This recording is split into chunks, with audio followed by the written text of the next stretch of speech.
warahmatullahi wabarakatuh, Bang Ismail. Apa kabar? Waalaikumsalam, Bang Khairul. Alhamdulillah Eh, sehat. Alhamdulillah sehat. Kelihatan segar ya. Habis buka puasa ini. Iya, iya, iya.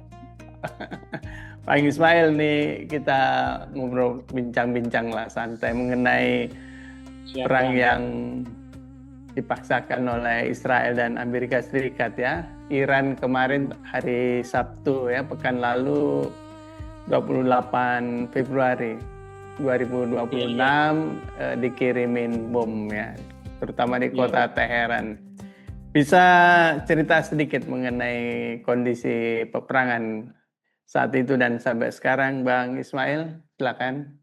Ya, memang Bang ya sejak akhir Desember dengan munculnya kerusuhan di akhir bulan Desember itu Iran sudah sering mendapatkan ancaman perang dari Amerika Serikat. Waktu itu kan alasan untuk memicu perang itu adalah Donald Trump ingin membantu rakyat Iran yang katanya lagi dibantai, ditindas, ya kan? Tidak diberikan hak-hak suaranya dan seterusnya. Bahkan kan narasi yang berkembang saat itu sampai 50.000 rakyat Iran yang dibunuh oleh aparat pemerintah yang melakukan aksi unjuk rasa demonstrasi. Namun karena itu tidak ada bukti, Bang, bahwa aparat pemerintah yang melakukan pembantaian, karena kan data resmi terakhir menyebutkan ada 3.000 Bang yang meninggal dunia dari kerusuhan pada akhir Desember sampai pertengahan Januari kemarin. Data Iran menyebutkan sekitar 600 orang dari pihak perusuh, sisanya itu warga sipil dan aparat keamanan. Nah, Iran justru mendapatkan bukti bahwa kerusuhan itu dipicu oleh keterlibatan agen-agen asing mengirimkan senjata, walaupun kemudian banyak yang berhasil disita, mengirimkan perangkat-perangkat komunikasi, istilahnya kerja-kerja intelijen badan lembaga asing lah yang kemudian memicu terjadinya kerusuhan tersebut. Sehingga alasan Lembaga asing tersebut, ini apa ini? Ada ya, lembaga asing ini Israel iya, kah iya, atau Amerika? Mossad diantaranya, karena Mhm. kan kepala Mossad sendiri yang juga langsung menyerukan agar masyarakat Iran melakukan demonstrasi anti pemerintah. Padahal jumlah mereka cuma segelintir, Bang. Kalaupun misalnya kita kumpul paling banyak sampai 10.000 orang. Nah, kalau itu memang 10.000 orang kan dikumpul di satu tempat, kan itu memang akan kelihatan sangat banyak. Tapi Hmm. pada saat yang sama jutaan rakyat Iran yang masih tetap mendukung Republik Islam Iran, melakukan aksi unjuk rasa balasan, mendukung Republik Islam Iran, mendukung kepemimpinan Ayatullah Said Ali Khamenei. Mhm. Sehingga alasan Mhm. ini tidak menjadi alasan yang tepat untuk kemudian Amerika menyerang. Akhirnya cari alasan lain. Alasan lain kemudian adalah nuklir itu, Bang. Makanya kemudian mempersiapkan kapal induk mengancam Iran untuk kemudian menekan agar Iran menghentikan eh, aktivitas nuklirnya. Tapi Iran tidak mau, bahwa ini adalah hak kami. Ketika negara-negara lain bisa mengembangkan nuklir, kok kita nggak bisa? Ya kan? Ini hak hak kedaulatan kami. Diancam pakai 2 kapal induk tetap tidak mau tunduk, tidak mau menyerah. Diancam sampai 3 kapal induk tidak mau juga. Bilang kalau kami ditawari negosiasi kami menerima, tapi kalau kami diserang kami juga akan membalas. Dan akhirnya kan ada negosiasi yang kemudian ditawarkan oleh Donald Trump dan itu diterima oleh Iran. Dan negosiasi ini Iran yang kemudian lebih mendikte, Bang, kan Donald Trump minta negosiasi itu diadakan di Turki, tapi Iran mengatakan enggak, kita mau mengadakan di Oman, akhirnya di Oman. Negosiasi Mhm. kita bahas masalah nuklir, masalah rudal, masalah pengaruh Iran di kawasan. Enggak, Iran mengatakan enggak, kami hanya mau bahas masalah nuklir saja dan pencabutan saksi. Ya, akhirnya itu. Kemudian dikatakan, oke, kita berdialog secara berunding secara langsung. Iran mengatakan tidak, kami tidak mau secara langsung, kami mau tidak langsung. Dan itu akhirnya juga diterima oleh Amerika Serikat. Akhirnya kemudian terjadi perundingan, kan, Bang, di Oman, lalu kemudian di Jenewa. Nah, di Jenewa Mhm. ini Menteri Luar Negeri Iran pasca pulang dari perundingan itu mengatakan ada hasil positif. Dia optimis bahwa di perundingan ketiga di rencananya di apa lagi namanya, Jenewa. di Jenewa, itu akan berhasil. Tapi kemudian perundingan yang dua putaran ini sia-sia karena Amerika Serikat memutuskan untuk menyerang melalui serangan yang dilancarkan oleh Israel pada 28 Februari itu, Bang. Yang kemudian disebutkan menyasar 4 titik utama: kediaman Ayatollah Said Ali Khamenei sebagai pemimpin tertinggi Iran, Kementerian Pertahanan Iran, Kementerian Badan Intelijen Negara, dan juga markas Badan Energi Atom Iran. Itu pada tanggal 28 Februari. Walaupun pada saat yang sama juga terjadi serangan di kota-kota lain, termasuk di sebuah madrasah putri, Bang. Di Minab, di Hormozgan itu ada 160 siswi murid karena memang tingkat TK dan SD itu meninggal dunia akibat dari serangan tersebut. Itu, Bang, yang terjadi kronologisnya. Ya, kronologis dari Desember sampai Sabtu pekan lalu ya. Nah, perkembangan Ya, Bang. sekarang ini Iran disebutkan adalah melakukan pembalasan terhadap Israel ya, terutama Ya, ya. karena negara itu yang bisa dijangkau oleh alat-alat perang Iran. Ya, Perkembangan Bang. seperti itu bagaimana Bang Ismail selama Bang Ismail mengamatinya? Ya, jadi hanya berkisar sejam 2 jam, sebagaimana juga memang telah dijanjikan oleh Iran dan juga menjadi sikap ideologis mereka, bahwa ketika negara kami diserang, kami pasti akan melakukan serangan balasan. Kan ini berkaitan dengan kehormatan, kedaulatan, harga diri Mm-mm. negara. Jadi sejam 2 jam pasca serangan tersebut, Iran kemudian melancarkan serangan dengan menamakan operasinya operasi True Promise 4 atau operasi janji sejati 4. Ini kan operasi janji sejati pertama itu pada saat menyerang pangkalan militer Amerika Serikat di Baghdad, di Irak, waktu membalas kematian Jenderal Qasem Soleimani. Nah, ini yang sudah Mm-mm. operasi yang keempat sebagai bentuk Mm-mm. balasan. Jadi memang sejak awal Iran itu tidak mau memulai perang, Bang. Jadi Iran prinsipnya itu doktrin militernya tidak akan memulai perang. Iran lebih mencintai perdamaian. Tapi ketika diperangi, maka pasti akan membalas. Jadi makanya disebut namanya janji sejati, gitu. Operasi janji sejati. Janji sejati maksudnya ketika kami diserang, kami akan membalas. Dan itu pun langsung Mm-mm. dilakukan serangan balasan. Eh, Sekarang sudah mencapai gelombang ke-22, Bang. Tadi sore disebutkan sudah mencapai gelombang ke-22 serangannya. Dan memang sudah sejak awal dikatakan bahwa ketika kami diserang, semua pangkalan militer Amerika Serikat yang ada di kawasan itu menjadi target sah Iran. Jadi target yang sah, target yang legal. Karena kan Iran diserang melalui pangkalan-pangkalan militer tersebut. Dan sejak awal memang mengatakan kami tidak bermaksud menyerang negara-negara sahabat. Yang kami serang adalah pangkalan militer. Dan itu yang dilakukan Iran, Bang, sampai hari ini, melakukan serangan balasan, menarget pangkalan militer yang ada di Amerika Serikat yang ada di kawasan, menarget Tel Aviv, Haifa, kota-kota utama di Israel, termasuk sudah juga meluluhlantahkan kantor-kantor Perdana Menteri Israel, termasuk juga kantor-kantor kementerian. Waktu habis itu diledakan kan tidak ada informasi aktivitas Benyamin Netanyahu dalam beberapa jam pasca serangan tersebut, sehingga kemudian rumor muncul, spekulasi muncul, Benyamin Netanyahu tewas dari serangan tersebut, walaupun itu belum bisa diklarifikasi. Itu, Bang. Oke, itu kan serangan ke pangkalan-pangkalan militer Amerika Serikat yang ada di Qatar, ada di Ya, di Bahrain, di Bahrain. Kuwait, di Irak maupun di Jordan ya, ada Ya, ya, Bang. beberapa. Tentu saja ini melintasi negara-negara tersebut. Negara-negara tersebut dilintasi wilayahnya, wilayah Ya, geografisnya. Reaksi negara-negara yang menjadi katakanlah sekutu Amerika Serikat di Timur Tengah selain Israel apa? Misalnya reaksi Qatar, reaksi Kuwait karena negaranya dilanggar oleh Iran. Bang Ismail ya, melihatnya seperti apa itu? ya, sejak awal begitu habis melakukan serangan, mereka bereaksi, Bang, mengecam serangan Iran tersebut. Disinilah kemudian Iran mengungkapkan kecewaannya, menyayangkan hal tersebut, mengatakan eh, kami tidak mungkin hanya menonton saja, melihat saja negara kami diserang melalui pangkalan militer di negara-negara kalian. Harusnya yang kalian kecam adalah, sampai sekarang belum ada keluar kecaman, termasuk juga dari Presiden Prabowo belum ada keluar kecaman sampai sekarang, mengecam serangan Israel dan Amerika Serikat. Dan padahal serangan Israel dan Amerika Serikat ini pelanggaran terhadap aturan internasional, Bang. Tidak legal serangan ini. Karena masih berupa kecurigaan, asumsi bahwa punya senjata nuklir, mengembangkan senjata nuklir. Sebagaimana waktu Irak diserang di zaman Saddam Hussein, punya hanya kecurigaan bahwa Saddam Hussein punya senjata nuklir pembunuh massal, tapi ketika ternyata diserang, dicari, ternyata tidak ditemukan.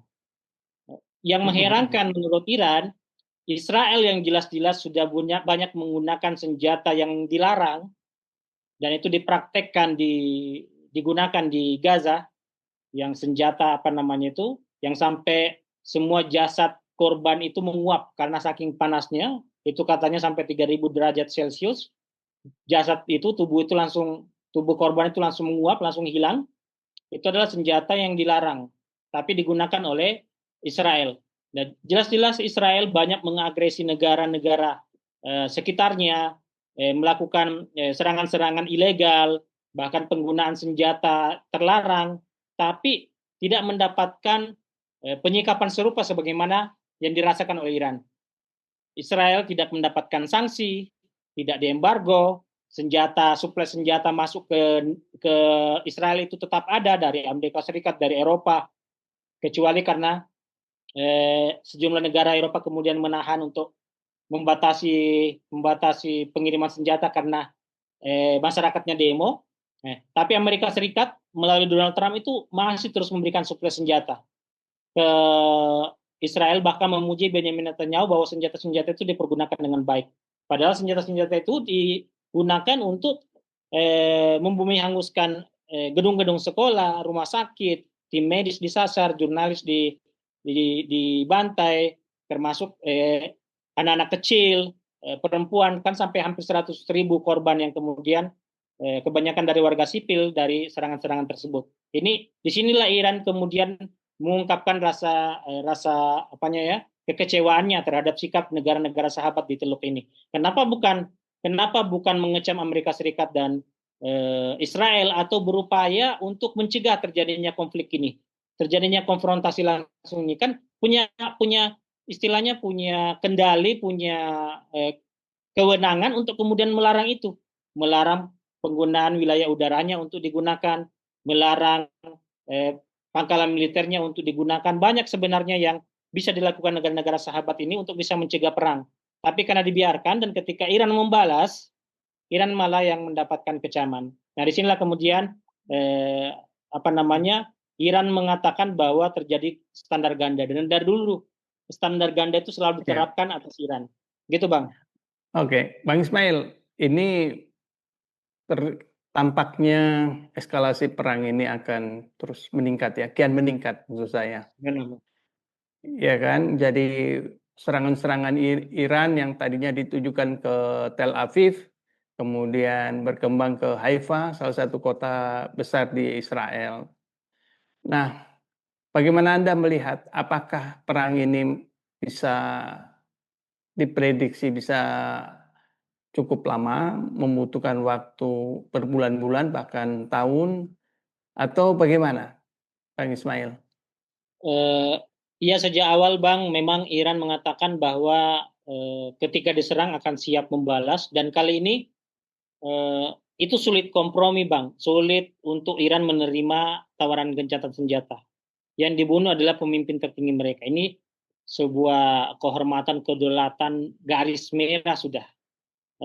Kehormatan Iran. Pemimpin tertinggi yang dibunuh. Dan ini juga merupakan pelanggaran hukum internasional, karena kan yang harusnya berperang adalah antar militer. Tapi ini pemimpin tertinggi yang kemudian terbunuh dalam konfrontasi ini. Dan ini sudah dinyatakan oleh Menteri Luar Negeri Iran, Said Abbas Araghchi, bahwa dunia tahu bahwa yang memulai perang adalah Amerika Serikat dan Israel, dan saat ini Iran lah yang akan menentukan kapan perang ini akan berakhir.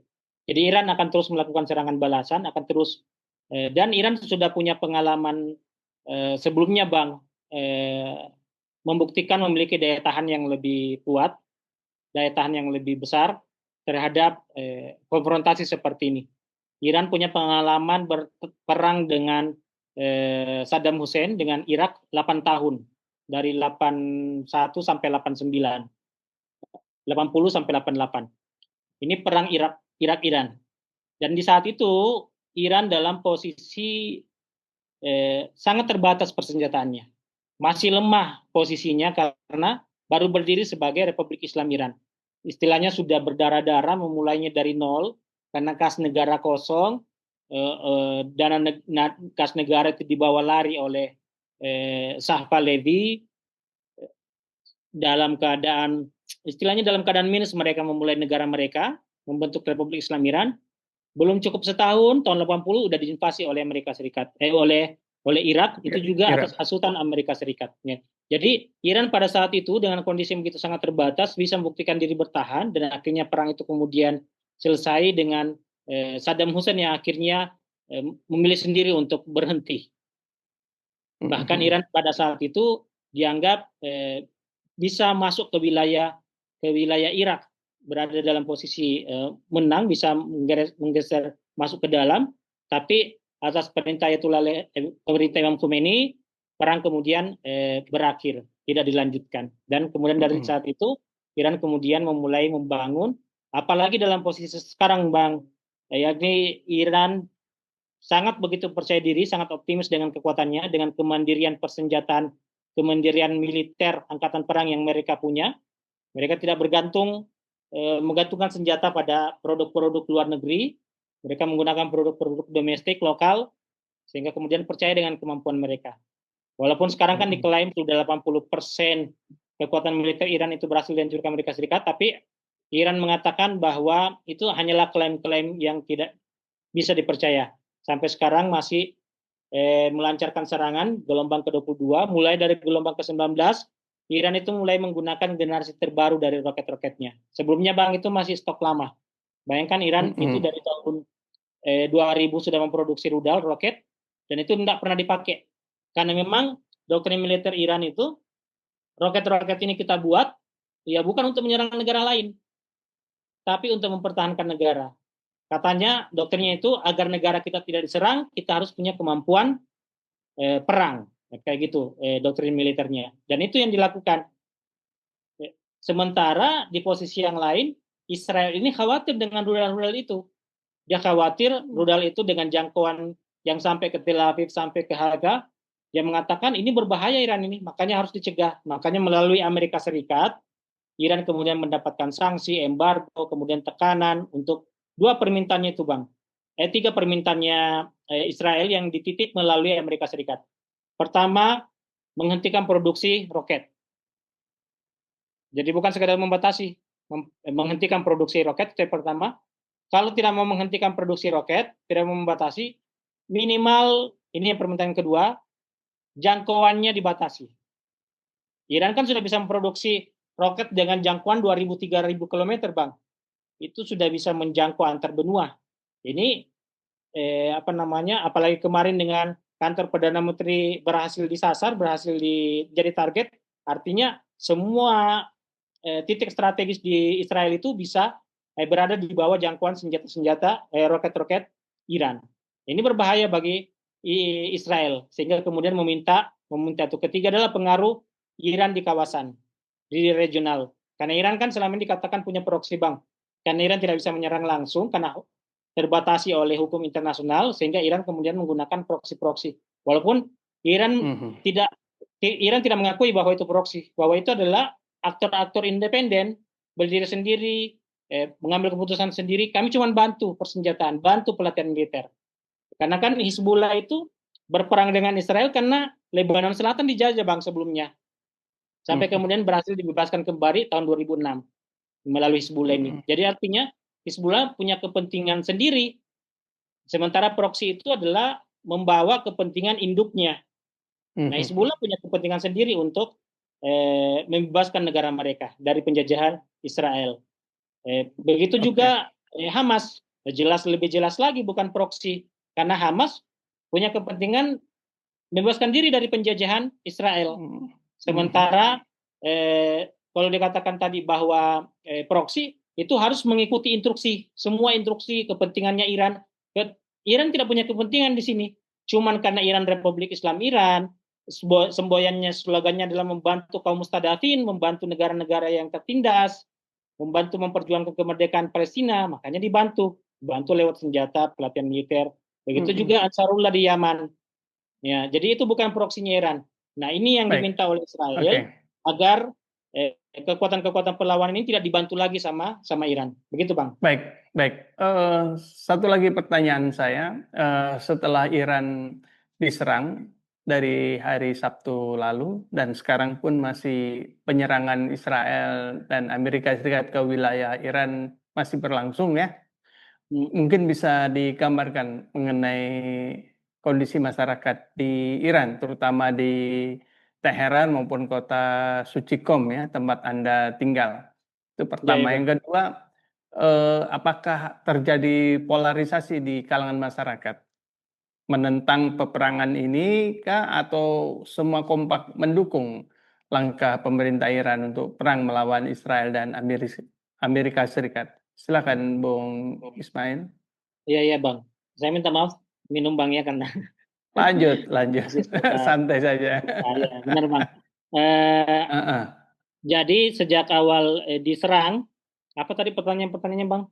Ya, Kondisi waktu ya, kondisinya oke ya oke. memang sejak awal diserang itu, pertama ini kan serangan mendadak.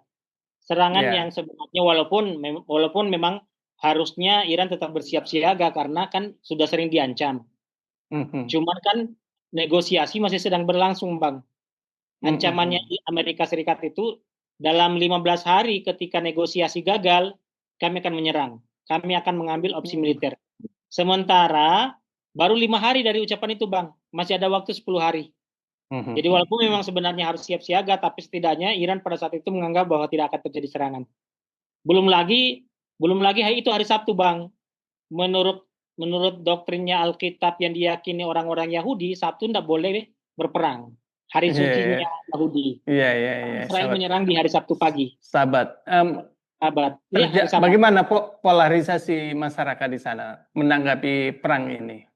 Ya, ya. Masyarakat Iran ya. Jadi jadi sejak dari awal karena tidak ada penyangkaan seperti itu, begitu serangan pertama dilancarkan itu menembus semua target.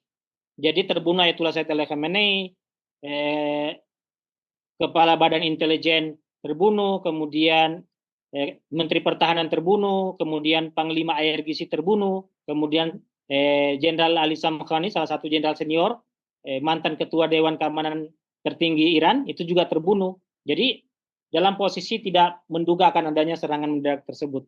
Begitu juga menyasar di beberapa titik, termasuk pemukiman penduduk tadi, sekolah yang kita sebutkan Mhm. sudah kena serangan juga.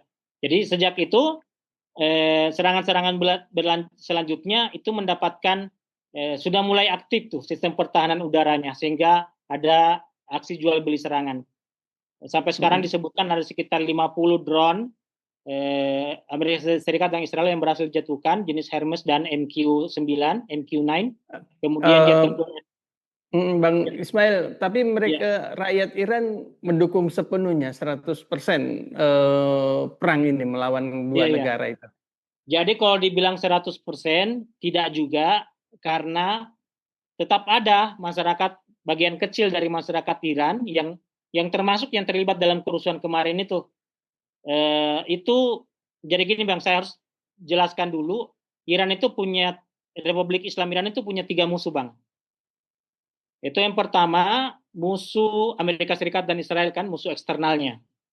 Kemudian kelompok kedua kelompok oposisi yang anti revolusi. Jadi kan ada oposisi tetap tetap sama di pemerintahan, ya kan? Sebagai bertindak sebagai oposisi, tapi sama-sama mengakui Republik Islam Iran. Nah, ada oposisi yang anti revolusi, Bang. Termasuk pengikut-pengikut, pendukung-pendukungnya loyalis para loyalisnya Syah, ya kan? Itu masih di Iran dan mereka warga Iran. Mereka masih menginginkan agar Syah kembali berkuasa. Itu orang Iran, tidak diakui bahwa bukan orang Iran. Kedua, kelompok dari MKO Ban, Mujahidin Khal Organization. Itu juga orang Iran. Di dalam ada, di luar ada. Markas utamanya di Prancis. Ini paling sering melakukan aksi teror Bang di Iran, Mhm. termasuk dan kelompok oposisi lainnya yang kecil-kecil. Jadi Oke, dikatakan yang ketiga adalah kelompok Islamis yang anti Syiah, yang sering menggunakan narasi-narasi sektarian untuk menyebarkan kebencian dan permusuhan kepada Iran. Ini sekarang sudah sangat menyebar lagi, Bang. Ya kan? Jangan terpedaya lewat perang ini, jangan terpengaruh, Syiah itu bukan Islam dan seterusnya. Itu musuh yang ketiga. Nah, di musuh yang kedua ini, yang oposisi tadi ini, ada di dalam, ada di luar. Nah, di dalam ini yang kemudian kadang melakukan kerusuhan, Bang, kadang melakukan aksi terorisme, atau kadang memang gampang sekali untuk menjadi agennya Zionis. Nah, kemarin pada saat Ayatullah Said al-Khamenei dikabarkan meninggal, itu di antara mereka tuh berpesta, menari-nari di jalanan, videonya diambil lalu kemudian disebarkan keluar, seolah-olah kemudian di-framing, seolah-olah itu sikap warga Iran seluruhnya. Padahal itu hanya segelintir saja. Dan mereka juga tidak mendukung adanya perang ini. Apa ini artinya? Dia meminta Iran menyerah, mengganti rezim, ya kan, supaya kemudian Iran lebih damai, lebih aman dengan tunduk kepada Amerika. Nah, sementara suara mayoritas rakyat Iran sebaliknya, mereka tetap mendukung Republik Islam Iran, mendukung kepemimpinan Wilayatul Faqih, sistemnya di Iran, kemudian mendorong pemerintah dan militer Iran untuk melakukan serangan balasan. Mereka menyebutnya itu intiqam, yaitu balas dendam. Kita harus balas dendam. Dan kalau Bang Khairul nonton pemberitaan itu sampai malam-malam sepekan ini itu mereka melakukan aksi unjuk rasa, demonstrasi, pawai duka, membawa HP-nya dengan menyalakan senternya, menunjukkan bahwa mereka begitu berduka cita, begitu sangat bersedih dengan kehilangan kepemimpinan. Dan itu jutaan, Bang, yang hadir di alun-alun kota, di jalan-jalan raya, di masjid-masjid, di pekarangan-pekarangan terbuka. Itu mereka melakukan itu, ingin menunjukkan bahwa ini suara rakyat Iran sebenarnya. Jadi kalau dibilang terpolarisasi, ya suara mayoritas Iran yang harus kita perhatikan, gitu, Bang. Baik, terima kasih atas perbincangan kita malam ini. 3,5 jam waktu perbedaan ya, Jakarta dengan Teheran ya, dengan Iran. Sekali lagi semoga bermanfaat pembicaraan kita ini. Terima kasih sekali lagi dan sukses selalu untuk Bang Ismail. Amin. Ya, Bang. Salam buat teman-teman semuanya, Bang, di situ. Insya Allah disampaikan. Salam juga dari saya, salam hormat buat teman-teman di sana ya. Dari saya, Assalamualaikum warahmatullahi wabarakatuh. Waalaikumsalam warahmatullahi wabarakatuh.